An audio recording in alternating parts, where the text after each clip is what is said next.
Hello दोस्तों, आज की वीडियो में हम बजट सेशन की ट्रेडिंग के ऊपर थोड़ा सा डिस्कशन करते हैं। 23 जुलाई को 2024 का बजट पार्लियामेंट में पेश होगा और उस टाइम पे मार्केट में काफी हलचल रहता है, काफी ऊपर नीचे होता है, तो काफी लोग एक्टिव होते हैं और नेचुरली हम जो भी सिस्टम्स फॉलो कर रहे हैं या हमारे जो पोर्टफोलियो है उस पे काफी ऊपर नीचे होता है, तो ध्यान तो होता ही है मार्केट में ऐसे टाइम। तो ये जो एक बजट सेशन होता है, ये जो दिन होता है ट्रेडिंग के लिए, पर्सनली मेरा ये one of the favourite sessions होता है। होता क्या है कि उस टाइम पे बहुत सारे सेक्टर रिलेटेड कोई न्यूज आते हैं या बहुत कुछ, मतलब बहुत टाइप के पॉलिसी रिलेटेड डिसीजंस आ सकते हैं जिसका इम्पैक्ट होता है किसी स्टॉक्स पे, किसी ग्रुप ऑफ स्टॉक्स पे, जो किसी सेक्टर्स पे, तो वहां पे हमेशा ध्यान होता है और उसके साथ फिर निफ्टी, बैंक निफ्टी, सब ये पूरा हिलता है। तो एक साथ हम बहुत सारा चीज देखते हैं। एक बेस्ट अप्रोच हो सकता है कि कुछ नहीं करते हैं, आई मीन बहुत उठापटक हो रहा है, ज्यादा हमें समझ नहीं आता, शांति रखते हैं। ये भी एक अपने आप में एक अच्छा स्ट्रेटेजी हो सकता है।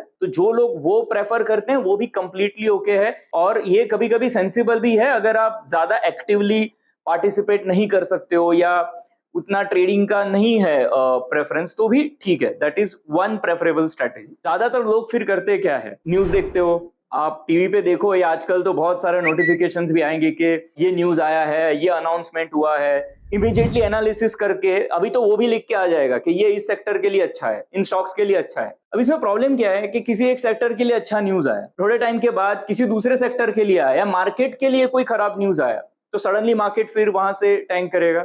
तो ऐसी काफी चीजें पॉसिबल है। दूसरा कि किसी सेक्टर के लिए कोई चीज अच्छी है तो भाई वो थोड़े ओवर अ टाइम अच्छी है, मतलब वो इमीडिएटली आज के आज कुछ चीजें ही चेंज होगी ऐसा हर टाइम नहीं होता है। तो ये एनालिसिस जो होता है वो इतना आसान नहीं है एकदम अपफ्रंट। हम लोग बजट का जो एनालिसिस करते हैं उसी टाइम पे, और मीडिया में भी वैसे सब आते रहता है कि आपको सडनली इतना सारा एनालिसिस रेडीमेड करके दिया जाता है, उसमें कंफ्यूजन के भी चांसेस बहुत होते हैं, और वॉलेटिलिटी ऐसा होता है कि इसको ट्रेड करना इतना आसान नहीं होता है। सडनली आप देखोगे जंप हुआ है कुछ स्टॉक्स में और बाद में सडनली वोलेटिलिटी ज्यादा हो गया या कुछ और न्यूज की वजह से वो नीचे भी आ जाते हैं, ऐसी बहुत सारी चीजें हो सकती। तो स्टॉक्स को ऐसे टाइम पे ट्रेड करना इतना आसान नहीं होता है, और मुझे लगता है कि उतना इमीडिएटली रिएक्ट करना वो कभी कभी इतना सेंसिबल भी नहीं होता। मुझे लगता है बहुत अच्छा चीज हो सकता है कि स्टॉक से ज्यादा ऐसे टाइम पे निफ्टी और बैंक निफ्टी में, ये इंडेक्स में ही मूव अच्छा होता है। अगर मैं निफ्टी की भी बात करूं, इसमें भी अच्छा मूव होता है, हम उसका बेनिफिट ले सकते हैं। देखिए, ऐसे तो आप स्टॉक्स भी ट्रेड कर सकते हो विथ अ गुड मेथड, जो हम एक थोड़ा सा बात भी करेंगे उसके ऊपर। लेकिन अगर आप कोई टेक्निक को फॉलो करने का आपका डिसिप्लिन है और आप उसको अच्छे से फॉलो कर सकते हो, तो ऐसे दिन में तो पर्टिकुलरली कोई टेक्निक्स ही है जो आपको अच्छा ट्रेड करा सकता है। अगर आप जजमेंट से करने जाओगे, न्यूज को रिएक्ट करके करने जाओगे, तो ज्यादा चांसेस है कि प्रॉब्लम होगी। ये जो मेथड मैं आपको बता रहा हूं, ये मैं बहुत सालों से इसको देखा है, प्रैक्टिस किया है। थोड़ा सा आपको हिंट भी दे दूंगा कि किस तरह से उसको देखना है, या ऐसा भी समझ लो बजट सेशन का पूरा जो दिन है उसमें निफ्टी बैंक निफ्टी पे ध्यान दे। अब ध्यान देते मतलब क्या करना है कि इसको इंट्राडे में, अगर आप में से ये टेक्निक उनके लिए है जो इंट्राडे ट्रेडिंग प्रेफर कर रहे हैं, बजट सेशन के दिन जिनको ट्रेड करना है, तो उस दिन आप सिर्फ निफ्टी और बैंक निफ्टी के चार्ट्स लगा के उसको पूरे दिन ट्रेड कर सकते हो। तो अब निफ्टी बैंक निफ्टी के चार्ट्स में, अच्छा पूरे दिन में क्या होता है, मल्टीपल टाइप के सेशंस हो सकते हैं। मतलब एक कहीं तो स्मूथ अप ट्रेंड या डाउन ट्रेंड आता है, ऐसे सेशंस भी मैंने देखे हैं, और कहीं थोड़ा सा ऐसा उठा पटक वाले दिन भी होते हैं। कहीं ये भी होता है कि स्मूथ और बीच में थोड़ा सा volatility and then you get a smooth trend. ठीक है, हम ये करते हैं। देखो, सेंसिबल अप्रोच क्या है, हमें पता तो नहीं है कि कौन से डायरेक्शन में अच्छा मूव आ सकता है, लेकिन जो भी डायरेक्शन में आए हम उस डायरेक्शन में ट्रेड करें, ये एक सेंसिबल अप्रोच है। तो इसलिए ट्रेंड फॉलोइंग यहाँ पे बेटर अप्रोच हो सकता है। देखिए, अगर मेरे एंड से कुछ आ रहा है तो ऑब्वियसली उसमें थोड़ा नॉइजलेस चार्ट्स का आएगा ही, लेकिन आप देखिए, अगर आप कैंडलस्टिक चार्ट लगाते हो 5 मिनट का, 15 मिनट का, तो वो है ना थोड़ा सा बड़ा टाइम फ्रेम हो जाता है। इसमें ऐसे दिन पे है ना बहुत फास्ट मूवमेंट्स होते हैं, और आपको ऐसे टाइम पे चाहिए ऑब्जेक्टिविटी, जो हमें मिल सकता है पॉइंट एंड फिगर और रेंको चार्ट्स में। अब ये पॉइंट एंड फिगर चार्ट्स में भी हो सकता है, लेकिन मैं बात करता हूँ रेंको चार्ट्स की, बिकॉज काफी लोग उसको आसानी से समझ सकते हैं और इंप्लीमेंट भी कर सकते हैं। तो रेंको चार्ट लगाए अगर निफ्टी और बैंक निफ्टी का, इंट्राडे 1 मिनट का, निफ्टी का ब्रिक साइज रखिए 0.05% और बैंक निफ्टी का रखिए 0.10%। अब इसको आप चाहिए तो अपने हिसाब से एक्सपेरिमेंट कर सकते हो। ठीक है, जोन प्लेटफॉर्म में अगर आप यहाँ पे जाके रेंको चार्ट पे क्लिक करोगे, ये बैंक निफ्टी हो गया और इसी के साथ एक साथ में दूसरा स्क्रीन हो गया जहां पे हम प्लॉट करते हैं निफ्टी को। हम निफ्टी फ्यूचर करते हैं इसको और यहाँ पे time frame 1 minute, time frame 1 minute. Bank Nifty का जो ब्रीक साइज है 0.10% और निफ्टी का जो ब्रीक साइज है 0.05%।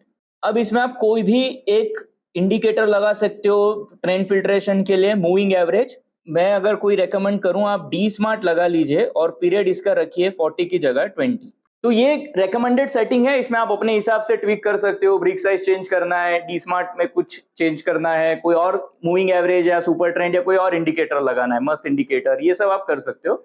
आइडिया क्या है कि एक ऑब्जेक्टिव चार्ट जिसमें स्विंग पैटर्न्स हैं और एक ट्रेंड फिल्ट्रेशन और lowest possible time interval 1 minute. अगर कोई यूज टू है तो टिक भी ट्राई कर सकता है, बट 1 मिनट इज फाइन। तो इसमें क्या होगा, फास्ट आपके पास मूवमेंट आएगा। अब आपके पास दो चीज है, मान लो इस तरह से ट्रेंड ऊपर है तो यहाँ पे अब आपके पास रैंकों के स्विंग पैटर्न्स भी है। अगर ज्यादा पैटर्न्स भी आपको समझ नहीं आते तो जो ब्रेकआउट पैटर्न्स होते हैं इसको आप ट्रेड कर सकते हैं जब वो इंडिकेटर के ऊपर है। और ये भी समझ नहीं आता है तो बहुत सिंपल है कि जब वो इंडिकेटर के ऊपर है तब हम लॉन्ग करेंगे और जब वो नीचे जाएगा तो हम शॉर्ट करेंगे।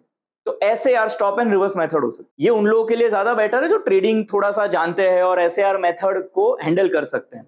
वो नहीं करना है, आप अपने हिसाब से ये ट्रिक कर सकते हैं, या लॉन्ग किया, कहीं प्रॉफिट बुक कर लिया, फिर से पैटर्न मिला, फिर ट्रेड किया, फिर बुक कर लिया, वो भी इसमें पॉसिबल है। जरूरी नहीं ऐसे आर ही करना है, लेकिन इतना जरूर है कि जब ये बुलिश है तो उल्टा ट्रेड मत कीजिए और जब ये बेरिश है, जब इसके नीचे है तो लॉन्ग मत कीजिए। यहाँ पे आप फ्यूचर कर सकते हैं, ऑप्शंस कर सकते हैं, एट द मनी या in the money option, long भी कर सकते हैं, राइट भी कर सकते हैं। अगर आप मुझसे पूछोगे तो I would do both with little hedge, but उतना कॉम्प्लिकेट नहीं करते हैं। देखिए आइडिया क्या है कि हम ऐसे टाइम पे जब ये वॉलेटिलिटी है तो उसका बेनिफिट लेने का कोशिश करें। मेरा ज्यादातर का एक्सपीरियंस ये है कि ये दिन में फेवरेबल आउटकम रहता है। हाँ, कभी कभी ये हो सकता है अगर बहुत वॉलेटिलिटी है और दोनों साइड हिट होता है तो there can be a problem. इसलिए आप रिस्क मैनेजमेंट के लिए ये कर सकते हो कि एक जो स्टॉप लॉस है अगर इसका बहुत लंबा है तो या तो इग्नोर कीजिए, फॉलो थ्रू का वेट कीजिए जहां पे स्टॉप लॉस थोड़ा अफोर्डेबल हो, और स्टॉप लॉस एक लिमिट में रखिए कि इससे ज्यादा एक ट्रेड में स्टॉप लॉस नहीं होगा। तो ये सब आप अपने हिसाब से ट्विक कर सकते हो। मेरा एक कन्विक्शन और एक्सपीरियंस अलग होगा इसको ट्रेड करने का, लेकिन मैंने सोचे मेथड थोड़ा सा शेयर करूं और अपने हिसाब से आप इसको इसमें अपने ट्विक लगा के अच्छे रिस्क मैनेजमेंट के साथ, हो सकता है आपके लिए भी ये सेशन फेवरेबल प्रूव हो। और अगर ये नहीं समझ आता है, अगर इतना यूज टू नहीं है ये ट्रेड करने को, तो बेटर है कि स्टे अवे, थोड़ा सा हो जाने दीजिए, सब न्यूज व्यूज हो जाने दीजिए और फिर ट्रेड करते हैं। उसमें अच्छे क्लैरिटी के साथ पार्टिसिपेट किया जा सकता है। दूसरा एक इंपॉर्टेंट चीज, जो लोग ऑलरेडी कोई सिस्टम्स फॉलो करते हैं, खास करके ओवरनाइट ट्रेडिंग सिस्टम्स, जैसे मान लो मेरा कोई पोजिशनल स्टॉक्स खड़े हैं और वो सिस्टम के रूल्स हैं, तो मुझे ऐसे टाइम पे वो रूल्स को स्टिक करना चाहिए। हाँ, ये हो सकता है थोड़े बहुत हेजेस ओपन कर सकते हैं आप, पोजीशन साइजिंग में ट्विक्स कर सकते हैं, फाइन। लेकिन आप जब बैक टेस्ट करते हो ना, तब हम जो कोई सिस्टम्स देखते हैं उसमें ये बजट, इलेक्शन, ये सारी चीजें आ जाती है और ये सब हम कंसीडर करके फिर उस सिस्टम को देखते हैं ना। तो जब ये ऐसे सेशंस आते हैं तब हम उन सिस्टम के साथ छेड़छाड़ करते हैं और फिर वो हाथ से वो कुछ चीजें निकल जाती है और ज्यादातर उसका नुकसान ही होता है। तो ऐसे सेशंस में भी अपने जो सिस्टम्स है ना उसको स्टिक करना चाहिए। हाँ, थोड़ा बहुत पोजीशन साइजिंग में ट्विक्स पॉसिबल है, रिस्क मैनेजमेंट इज फाइन, लेकिन बाकी सिस्टम्स को स्टिक करना चाहिए। लेकिन होता यह है कि बहुत कम लोग ऐसे होते हैं जो एक्चुअली कोई सिस्टम अच्छे से प्रैक्टिस करते हैं और उसको स्टिक करते हैं। ज्यादातर लोग फिर हर टाइम पे नए नए मेथड्स को देखते हैं। तो बजट सेशन या कहीं भी जब निफ्टी का वोलेटिलिटी एक लिमिट के ऊपर ज्यादा हो जाता है ना, तो ये ऐसे मेथड्स है ना, इसमें बहुत बेनिफिट होता है। और ये जो नॉइजलेस चार्ट्स है उसका यहाँ पे बहुत अच्छा यूज केस बनता है। देखिए ऑन एन एवरेज क्या होता है, अगर मैं आपको रैंको के चार्ट्स की बात करूं तो नॉर्मल सेशंस में बिटवीन 15 टू 30 ब्रिक्स होता है इंट्राडे में। मतलब अगर नंबर ऑफ ब्रिक्स आप काउंट करोगे ना, नॉर्मल सेशन में पूरे दिन में 9:15 से 3:30 तक 15 से 30 ब्रिक का एक नॉर्मल रेंज होता है। जब मार्केट में अच्छा मूव होता है, वॉलेटिलिटी होता है, तो वो 40 टू 60 ब्रिक्स तक भी जाता है। और बजट सेशन जैसे दिन में वो और ज्यादा जाता है, कभी कभी 100-120 ब्रिक्स तक भी वो सेशंस चले जाते हैं। तो ये टाइप की वोलेटिलिटी उसमें आती है। तो इसमें पूरे दिन में अगर नंबर ऑफ ब्रिक्स ज्यादा है तो ट्रेडिंग अपॉर्चुनिटीज भी ज्यादा है।